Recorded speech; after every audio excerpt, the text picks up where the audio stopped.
नमस्कार, DD news में आप सभी का स्वागत है। मैं हूं ऋतु वर्मा। खबरों को विस्तार से देखें उससे पहले नजर डालेंगे अभी तक की हेडलाइंस पर।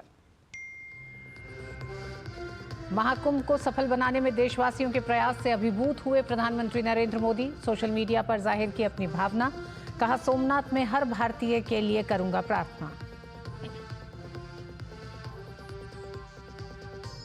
यूपी के सीएम योगी आदित्यनाथ ने हर विभाग की टीम की भावना से काम करने को बताया महाकुंभ की सफलता का श्रेय।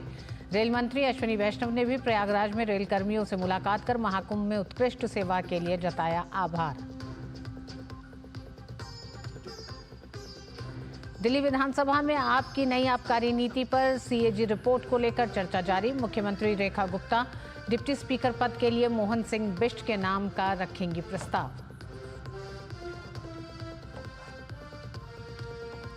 संभल की जामा मस्जिद की रंगाई पुताई पर इलाहाबाद हाई कोर्ट ने एएसआई को दिया निर्देश।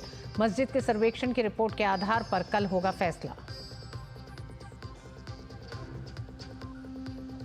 बिहार नीतीश कैबिनेट में शामिल हुए मंत्रियों के बीच हुआ विभागों का बंटवारा। संजय सरावगी को राजस्व एवं भूमि सुधार मंत्री और जीवेश कुमार को नगर विकास एवं आवास विभाग का कार्यभार। उत्तर प्रदेश के प्रयागराज में 45 दिन तक चला महाकुंभ संपन्न हो गया है। 45 दिन तक चले दिव्य भव्य सनातन पर्व ने नई आध्यात्मिक ऊंचाइयों को छुआ। इस दौरान 66 करोड़ 30 लाख से अधिक श्रद्धालुओं ने संगम में डुबकी लगाई। इस पूरे आयोजन में कई इतिहास रचे गए। महाकुंभ की सफलता से प्रधानमंत्री नरेंद्र मोदी बेहद अभिभूत हैं। उन्होंने सोशल मीडिया पर अपनी भावनाएं जाहिर की हैं। लिखा है कि 45 दिन का महाकुंभ एकता का महाकुंभ था। देवभक्ति से देशभक्ति की चेतना का साक्षात्कार हुआ। 140 करोड़ देशवासियों की आस्था का पर्व। तीर्थराज प्रयाग में पवित्र क्षेत्र श्रृंगवेरपुर एकता और समरसता का प्रतीक। श्रृंगवेरपुर में ही प्रभु श्री राम और निषाद राज का हुआ था मिलन। उन्होंने कहा कि देश के कोने कोने से लाखों लाख लोग संगम तट की ओर बढ़े जा रहे थे। हर श्रद्धालु बस एक ही धुन में था कि संगम में स्नान करना है। माँ गंगा यमुना सरस्वती की त्रिवेणी हर श्रद्धालु को उमंग, ऊर्जा और विश्वास से भर रही थी। महाकुंभ आधुनिक युग के लिए नए सिरे से अध्ययन का विषय बना है। वहीं विश्व में इस तरह के विराट आयोजन की कोई दूसरी तुलना नहीं है। महाकुंभ युवा पीढ़ी का प्रयागराज में पहुंचना एक बड़ा संदेश है। भारत की युवा पीढ़ी हमारे संस्कार और संस्कृति की वाहक है। युवा पीढ़ी भारत की संस्कृति को आगे ले जाने का दायित्व समझती है। प्रधानमंत्री ने अपने ब्लॉग में लिखा कि भारत की संस्कृति के प्रति समर्पित और संकल्पित है। युवा पीढ़ी जो प्रयाग नहीं पहुंच पाए वो भी इस आयोजन में भाव विभोर होकर जुड़े। त्रिवेणी जल की कुछ बूंदों ने भी करोड़ों भक्तों को कुंभ स्नान जैसा ही पुण्य दिया है। प्रधानमंत्री ने अपने ब्लॉग में आगे लिखा कि कुंभ से वापसी के बाद गांव-गांव में लोगों का सत्कार हुआ है। महाकुंभ का यह अनुभव बीते कुछ दशकों में पहले कभी नहीं हुआ। ये कई नई शताब्दियों की एक नींव रख गया है। उन्होंने अपने ब्लॉग में लिखा आगे कि आध्यात्मिक क्षेत्र में रिसर्च करने वाले भारतवासियों के इस उत्साह से चकित हैं। अपनी विरासत पर गौरव करने वाला भारत अब एक नई ऊर्जा में है। ये युग परिवर्तन की आहट है। भारत का नया भविष्य लिखने को तैयार है। ये देश दुनिया ने भारत के सामर्थ्य के विराट स्वरूप को देखा। भक्ति आंदोलन में हमारे संतों ने भारत की इस भक्ति की अलख जगाई थी। विवेकानंद, श्री अरबिंदो जैसे महान विभूतियों ने, हर किसी ने हमें इसके बारे में जागरूक किया था। शक्ति के इस विराट स्वरूप को आज़ादी के बाद हमने पीछे छोड़ दिया। सर्वजन हिताय सर्वजन सुखाय के साथ आज़ाद भारत की ये बहुत बड़ी शक्ति बन जाती। देशवासियों की ये शक्ति विकसित भारत के लिए एकजुट हो रही है। प्रधानमंत्री ने अपने ब्लॉग में महाकुंभ के अनुभवों में लिखा कि महाकुंभ से हम एक नई प्रेरणा, नए संकल्प को लेकर एकता के महामंत्र को जीवन मंत्र बनाने की ओर चल रहे हैं। देश सेवा में ही देव सेवा है। जीव सेवा में ही शिव सेवा के भाव से स्वयं को समर्पित करने का समय है। इतना विशाल आयोजन आसान नहीं था। प्रधानमंत्री ने आगे लिखा कि हमारी आराधना में कुछ कमी रह गई हो तो क्षमा कीजिएगा। ये क्षमा उन्होंने माँ गंगा यमुना माँ सरस्वती से मांगी। और वहीं उन्होंने कहा कि श्रद्धालुओं की सेवा में भी अगर हमसे कुछ कमी रह गई हो तो मैं जनता जनार्दन का भी क्षमा प्रार्थी हूँ। हम जानते हैं कि जिस तरह की कुछ घटनाएं हैं उनसे लेके प्रधानमंत्री ने लिखा। साथ ही उन्होंने लिखा कि शासन, प्रशासन और जनता ने एकता के महाकुंभ को सफल बनाया। उन्होंने इसी के साथ जिक्र किया सफाई कर्मी, पुलिसकर्मी, नाविक साथी, वाहन चालक, भोजन बनाने वाले सभी की श्रद्धा का महाकुंभ ये रहा। 45 दिन तक प्रयागराज के निवासियों का सेवा भाव जो था वो अतुलनीय है। प्रधानमंत्री ने अपने ब्लॉग में अंत में लिखा कि महाकुंभ की आध्यात्मिक चेतना की धारा और एकता की धारा निरंतर बहती रहेगी। और महाकुंभ के औपचारिक समापन पर उत्तर प्रदेश के मुख्यमंत्री ने प्रयागराज पहुंचकर मेला क्षेत्र का दौरा किया। उन्होंने अरैल घाट पहुंचकर सफाई कर्मचारियों के साथ मिलकर स्वच्छता अभियान में अपना योगदान दिया। इसके अलावा मुख्यमंत्री योगी आदित्यनाथ, उप मुख्यमंत्री ब्रजेश पाठक, केपी मौर्य और कैबिनेट के अन्य मंत्रियों ने प्रयागराज के अरैल घाट संगम पर गंगा आरती की।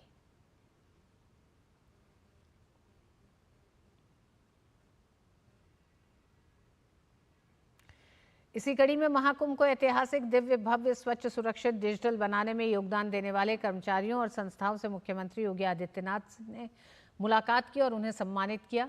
इस मौके पर उन्होंने कहा कि दुनिया के इतने बड़े महाकुंभ का सफल आयोजन इसलिए हो पाया क्योंकि सभी विभागों ने एक टीम के रूप में काम किया। मेला प्राधिकरण, प्रशासनिक अधिकारियों, पुलिस अधिकारियों ने ये साबित कर दिया कि थोड़ा भी राजनीतिक इच्छा शक्ति हो और उनको सही सपोर्ट हो तो परिणाम कुछ भी लाया जा सकता है। और वह परिणाम आज इस रूप में हम सबके सामने आया है। इसके लिए मैं प्रयागराज मेला प्राधिकरण के अपने अधिकारियों को, प्रशासनिक अधिकारियों को, पुलिस के अधिकारियों को और विभिन्न विभागों के उन सभी अधिकारियों को भी हृदय से मैं उनका धन्यवाद करता हूं, अभिनंदन करता हूं। भाजपा नेता शहजाद पूनावाला ने कर्नाटक के मुख्यमंत्री डीके शिवकुमार की महाकुंभ की सराहना करने का स्वागत किया है। दरअसल महाकुंभ की तारीफ करते हुए डीके शिवकुमार ने उत्तर प्रदेश के मुख्यमंत्री योगी आदित्यनाथ के प्रयासों और व्यवस्था की प्रशंसा की है। उनका यह बयान इसलिए भी महत्वपूर्ण है क्योंकि इससे पहले उन्हीं की पार्टी के नेता और राजनीतिक पार्टियों के नेता महाकुंभ पर अभद्र टिप्पणी कर चुके हैं। कर्नाटक के उप मुख्यमंत्री और कांग्रेस के बड़े नेता डीके शिवकुमार ने पिछले दिनों प्रयागराज महाकुंभ में स्नान किया था। इस दौरान यूपी की योगी सरकार की तारीफ की थी। इस पर भाजपा नेता शहजाद पूनावाला ने कहा कि एक तरफ कर्नाटक के उप मुख्यमंत्री डीके शिवकुमार की महाकुंभ की सराहना कर रहे हैं तो दूसरी तरफ कांग्रेस और उनके गठबंधन के साथी समाजवादी पार्टी हो, टीएमसी हो, राजद हो, कांग्रेस अध्यक्ष मल्लिकार्जुन खड़गे महाकुंभ पर बयानबाजी करके न केवल सनातन धर्म बल्कि लोगों की आस्था के साथ खिलवाड़ कर रहे हैं। उन्होंने कहा कि जब कांग्रेस और इनके साथियों को कुछ नहीं मिलता तो वो गलत बयानबाजी करने लगते हैं। कर्नाटका के वरिष्ठ नेता कांग्रेस पार्टी के उप मुख्यमंत्री डीके शिवकुमार ने महाकुंभ के आयोजन की भूरी भूरी प्रशंसा की है। उन्होंने कहा कि जिस प्रकार से योगी आदित्यनाथ जी की सरकार ने इसको ऑर्गेनाइज किया, ये कोई छोटी मोटी बात नहीं थी, बहुत अच्छे से ऑर्गेनाइज किया। ये एक सीधा संदेश और आईना है।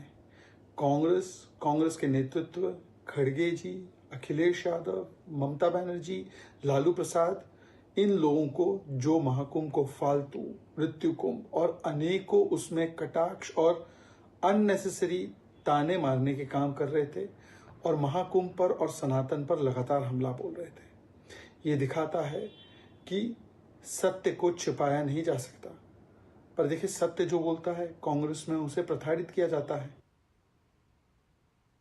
महाकुंभ के समापन समारोह में शामिल होने के लिए प्रयागराज पहुंचे रेल मंत्री अश्विनी वैष्णव ने प्रयागराज जंक्शन पर रेलवे अधिकारियों से मुलाकात की। श्रद्धालुओं को महाकुंभ तक पहुंचाने के लिए रेलवे कर्मचारियों ने कड़ी मशक्कत की है। रेल मंत्री ने रेलवे कर्मियों की हौसला अफजाई की। प्रयागराज में महाकुंभ 2025 के संपन्न होने के बाद रेल मंत्री अश्विनी वैष्णव ने प्रयाग जंक्शन सहित कई स्टेशनों का दौरा किया। प्रयागराज जंक्शन पर उन्होंने आरपीएफ, जीआरपी के जवानों और अधिकारियों के साथ मुलाकात की। इसके साथ ही वरिष्ठ रेल अधिकारियों के साथ मुलाकात की और सबको सफल संचालन के लिए धन्यवाद व्यक्त किया और बधाई दी। उन्होंने बताया कि रेलवे ने 13,000 ट्रेन चलाने का निश्चय किया था, लेकिन 16,000 ट्रेन चलाई गई। करीब 13,000 ट्रेन की प्लानिंग की थी, 16,000 से ज़्यादा ट्रेन चली है और करीब 4.5 से 5 करोड़ पैसेंजर्स को रेलवे ने यहाँ से लाने और ले जाने में मदद की है। बहुत बड़ा समायोजन है, उसमें एक गिलहरी की तरह सभी का योगदान रहता है भगवान राम के यज्ञ में, वैसा ही आयोजन, वैसा ही योगदान सभी ने मिलकर दिया। रेल मंत्री ने कहा कि रेलवे ने प्रयागराज आने वाले लोगों को श्रद्धालु मानकर सेवा भाव से कार्य किया है। स्टेशन पे पैसेंजर्स आए, उनके लिए प्रॉपर व्यवस्था, फुट ओवर ब्रिजेस नए तरीके के, हर तरह की व्यवस्था ऐसी की गई जिससे कि पैसेंजर्स को फोकस में रख के हमने एक ध्यान रखिएगा आप, मोदी जी ने हमेशा एक चीज़ हमको सिखाई है, हमें पैसेंजर्स और क्राउड ऐसा नहीं सोचना है, हमें श्रद्धालु और भक्त आए हैं, उनकी भक्ति में कैसे हम शामिल हो ऐसा सोचना है, ऐसा हमको मोदी जी ने सिखाया। रेलवे के विभिन्न विभागों की प्रशंसा करते हुए रेल मंत्री ने 10 में से 20 नंबर देने की बात की। महाकुंभ 2025 के संपन्न होने के बाद रेलवे अपनी भूमिका के लेकर के जिस तरह से प्रफुल्लित हैं। रेलवे मिनिस्टर भी आज प्रयागराज पहुंच करके यहाँ पर उन्होंने सबको धन्यवाद ज्ञापित किया, जो लोगों ने रात दिन लग करके इन 45 दिनों में श्रद्धालुओं की सेवा की और उन्हें अपने गंतव्य से लाने और ले जाने का काम किया। दिनेश सिंह चौहान के साथ आशुतोष शुक्ला, डीडी न्यूज, प्रयागराज। दिल्ली विधानसभा के तीसरे दिन भी सदन की कार्रवाई जारी है। दिल्ली विधानसभा के तीसरे दिन भाजपा विधायक सतीश उपाध्याय ने शहीद भगत सिंह की मूर्ति और पिछले आम आदमी पार्टी के कार्यकाल के दौरान शहीदों की गंभीर लापरवाही के लिए सदन का ध्यान आकर्षित किया। नजफगढ़ की विधायक नीलम पहलवान ने सदन में नजफगढ़ का नाम नाहरगढ़ कर दिए जाने का मुद्दा भी उठाया। इसके बाद सदन में तरविंदर सिंह मारवा, चंदन कुमार चौधरी, मोहन सिंह बिष्ट, अनिल कुमार शर्मा, ओम प्रकाश शर्मा, नीलम पहलवान, हरीश खुराना, अभय वर्मा, अजय महावर, सतीश उपाध्याय ने नियंत्रक और लेखा परीक्षक कैग की रिपोर्ट पर चर्चा की। फिलहाल अन्य विधायक भी कैग की रिपोर्ट पर चर्चा कर रहे हैं। भाजपा विधायक सतीश उपाध्याय ने दिल्ली विधानसभा में आपकी शराब नीति और भ्रष्टाचार को सदन के सामने रखा। उन्होंने कहा कि दिल्ली की जनता के साथ आम आदमी पार्टी की सरकार ने न केवल धोखा किया है, बल्कि जनता का करोड़ों रुपए का कर भी गायब कर दिया। सीएजी की रिपोर्ट ने दिल्ली की नई शराब नीति में हुए गंभीर अनियमितताओं और भ्रष्टाचार को उजागर किया है। इस रिपोर्ट के अनुसार 2021 और 22 में आबकारी नीति के कारण दिल्ली के राजस्व को 2002 करोड़ रुपए से अधिक का नुकसान हुआ। तत्कालीन उप मुख्यमंत्री मनीष सिसोदिया ने मनमाने फैसले लिए। इन मनमाने फैसलों के कारण 900 करोड़ 41.53 करोड़ का नुकसान इनको हुआ। दिल्ली की जनता की जो मेहनत के कर की कमाई थी, कि इस पैसे को लूटने के लिए केजरीवाल जी एंड पार्टी ने पूरी। दिल्ली के लोक निर्माण विभाग मंत्री प्रवेश वर्मा ने आज विभाग के अधिकारियों के साथ डिफेंस कॉलोनी का दौरा किया। उन्होंने पीडब्ल्यूडी विभाग के तहत चल रहे निर्माण कार्यों का निरीक्षण किया। दिल्ली में जब से रेखा गुप्ता सरकार ने कार्यभार संभाला है, तब से सभी मंत्री एक्शन मोड में हैं। इस सिलसिले में आज पीडब्ल्यूडी मंत्री ने डिफेंस कॉलोनी में निर्माण कार्य का जायजा लिया। इससे पहले भी शनिवार को प्रवेश वर्मा ने बारापुला रोड पर पीडब्ल्यूडी परियोजनाओं, मूलचंद अंडरपास पंप के उन्नयन कार्य और भैरोमार्ग से सराय काले खान रिंग रोड के सुदृढ़ीकरण के कार्यों का निरीक्षण किया। दिल्ली विधानसभा में नजफगढ़ का नाम बदलने पर मांग उठी है। भाजपा विधायक नीलम पहलवान ने नजफगढ़ का नाम बदलकर नाहरगढ़ करने की मांग की है। उन्होंने कहा कि राजा नाहर सिंह ने मुगलों से लड़ाई लड़ी और नजफगढ़ क्षेत्र को दिल्ली क्षेत्र में शामिल किया था। मुगल शासक बादशाह आलम द्वितीय ने नजफगढ़ को संभाला तो उस टाइम पे हमारे नजफगढ़ पे बड़ा अत्याचार हुआ था। तो उस टाइम पे 1857 की क्रांति में राजा नाहर सिंह ने लड़ाई लड़के नजफगढ़ क्षेत्र को दिल्ली के प्रांत में शामिल किया था। लेकिन कई कागज कार्रवाई होने के बावजूद भी आज लग नजफगढ़ का नाम हमने कई बार अपील की, कई हमारे जब सांसद प्रवेश वर्मा जी थे, इनके माध्यम से भी हमने बड़ा कोशिश की कि हमारे नजफगढ़ का नाम नाहरगढ़ बदल दिया जाए। वहाँ के लोगों को बड़ी उम्मीद है कि वहाँ के राजाओं ने अपने अस्तित्व के लिए जो लड़ाई लड़ी, उस अस्तित्व को स्थापित करने में हम एक मिलकर आवाज उठाए। दिल्ली विधानसभा में उठी नजफगढ़ का नाम बदलने की मांग पर भाजपा विधायक नीलम पहलवान ने ये मांग उठाई है। और अब बात बिहार के मुख्यमंत्री नीतीश कुमार ने कैबिनेट विस्तार के बाद 7 नए मंत्रियों के बीच विभागों का बंटवारा हो गया है। बिहार मंत्रिमंडल में बीजेपी कोटे से शामिल हुए सभी मंत्रियों को उनके विभाग सौंप दिए गए हैं। वहीं नए मंत्रियों के बीच विभागों के बंटवारे को लेकर नोटिफिकेशन जारी कर दिया गया है। नए मंत्रियों के बीच विभागों का बंटवारा करने के लिए कई पुराने मंत्रियों का विभाग भी बदला गया है। पहले जो मंत्री एक से अधिक विभाग संभाल रहे थे, अब उनके कुछ विभागों को नए मंत्रियों के बीच बांटा गया है। मंत्रियों के विभागों के बंटवारे से जुड़े नोटिफिकेशन के अनुसार बीजेपी कोटे से मंत्री बने संजय सरावगी को बड़ी जिम्मेदारी दी गई है। संजय सरावगी को बिहार सरकार में राजस्व एवं भूमि सुधार का मंत्री बनाया गया है।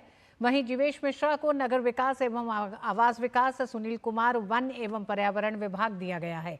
इसके अलावा राजू सिंह को पर्यटन मंत्री, मोतीलाल प्रसाद को कला एवं संस्कृति मंत्री, कृष्ण कुमार मंटू को सूचना प्रौद्योगिकी मंत्री बनाया गया है। विजय मंडल को आपदा प्रबंधन विभाग दिया गया है। पुराने मंत्रियों के विभाग में भी फेरबदल किया गया है। बिहार के डिप्टी सीएम विजय सिन्हा को कृषि और खनन, वहीं नीतीश नवीन को पथ निर्माण विभाग मिला है। और वक्त एक छोटे से ब्रेक का है, लेकिन ब्रेक पर जाने से पहले आपको बड़ी खबर बता दें कि प्रयागराज में स्वच्छाग्रहियों को सीएम योगी का तोहफा मिला है। सीएम योगी ने स्वच्छाग्रहियों को दिया 10,000 बोनस। अप्रैल महीने से स्वच्छाग्रहियों को मिलेगा 16,000 का मानदेय। उत्तर प्रदेश के मुख्यमंत्री योगी आदित्यनाथ ने यह घोषणा की है। अप्रैल महीने से स्वच्छाग्रहियों को मिलेगा 16,000 का मानदेय। मानदेय सीधे स्वच्छाग्रहियों के खाते में पहुंचेगा। हम जानते हैं योगी आदित्यनाथ 45 दिन के महाकुंभ के संपन्न होने के बाद आज प्रयागराज में मौजूद हैं, जहां उन्होंने ये घोषणा की है। स्वच्छाग्रहियों को सीएम योगी का बड़ा तोहफा। उन्होंने कहा है कि अब इनका मानदेय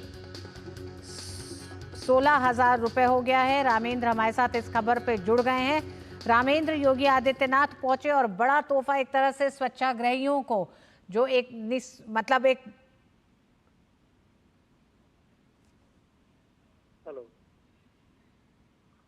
हेलो रितु, मेरी आवाज आप तक पहुंच पा रही है? जी रामेंद्र।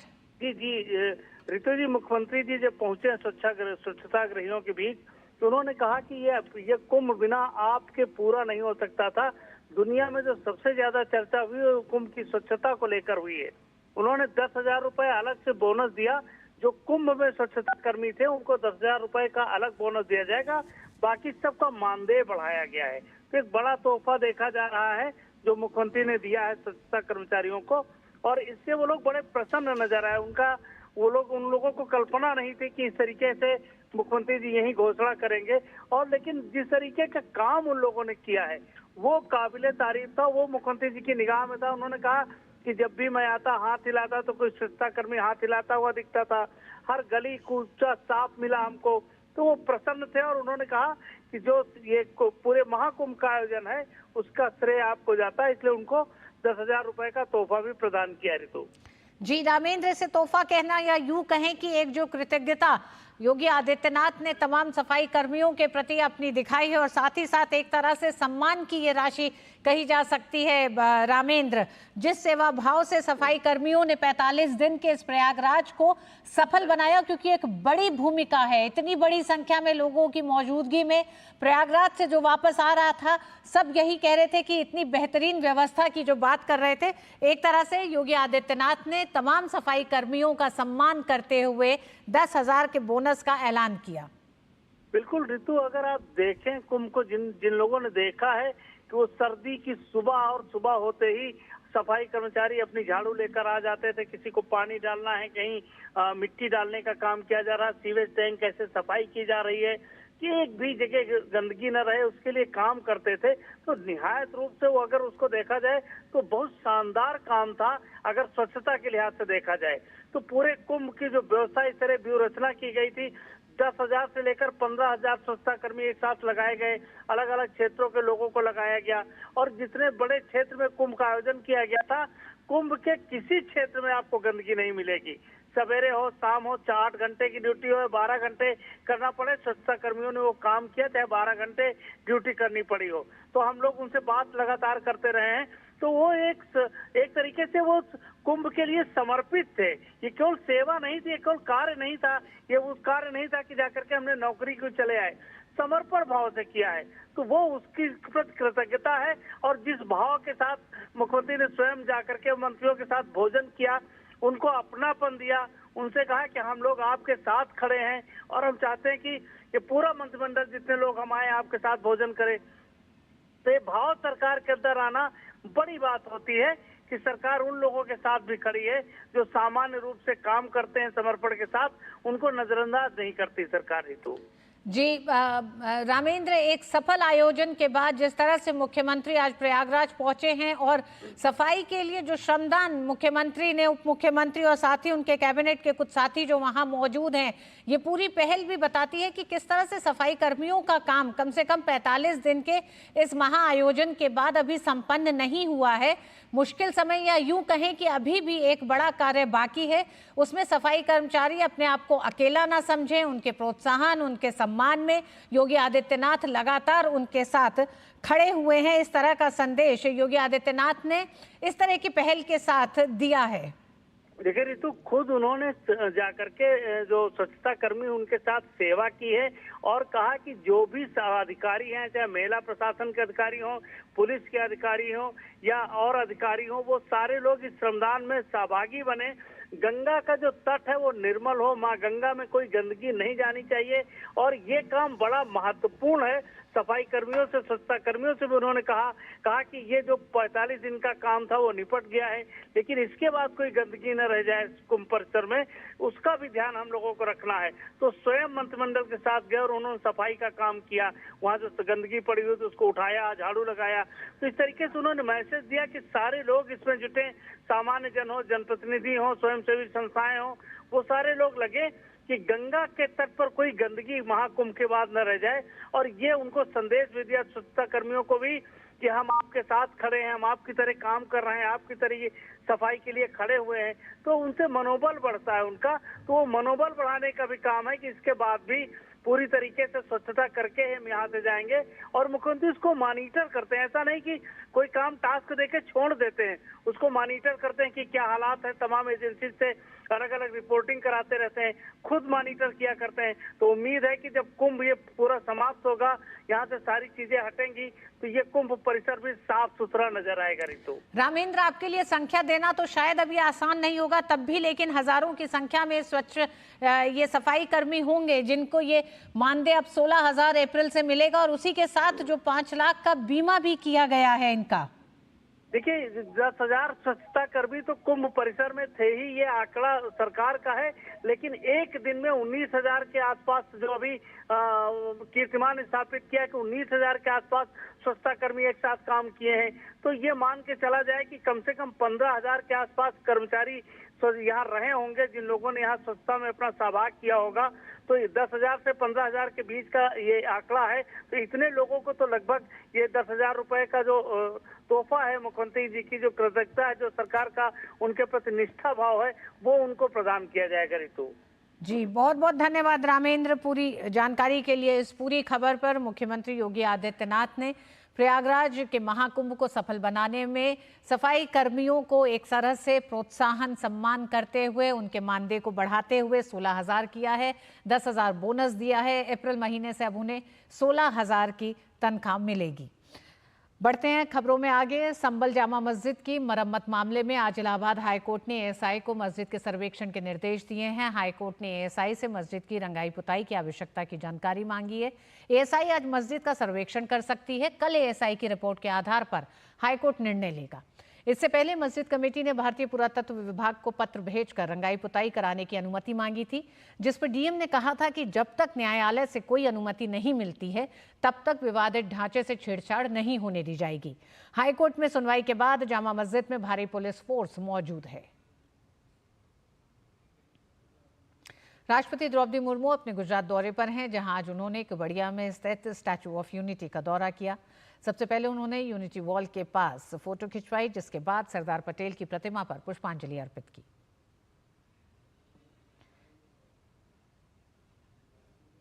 इसके साथ ही राष्ट्रपति ने व्यूइंग गैलरी से स्टैचू ऑफ यूनिटी के आंतरिक भाग की जानकारी भी ली।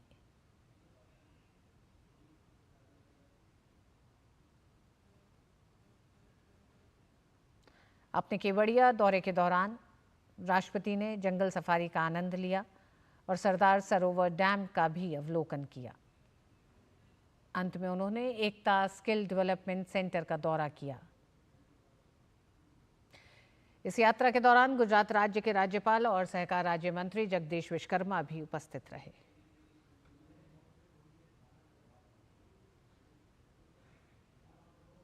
और इसी के साथ इस बुलेटिन में बस इतना ही। नमस्कार।